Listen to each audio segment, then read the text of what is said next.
जैसा कि ये कुछ देर पहले पवन जी ने बोला था आपसे लाइव बात करने के लिए, अभी जिम में थे, वर्कआउट करके अभी निकले हैं और कुछ खास बात आप सबसे करेंगे। और मैं चाहूँगा कि पवन जी, ये देखिए आए पवन जी।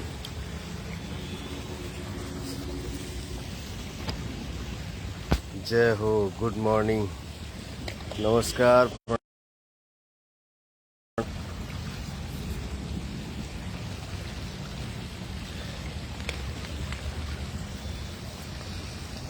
सही करिए, इसको फोल्ड करेंगे तो कट जाएगा ये। ठीक है, फोल्ड मत करिए, वो थोड़ा थोड़ा दिख जाता है। फिर से करिए, देखिए क्या है। चालू हो गया, चल रहा है। नहीं चल रहा है, ये नहीं आ रहा है ना।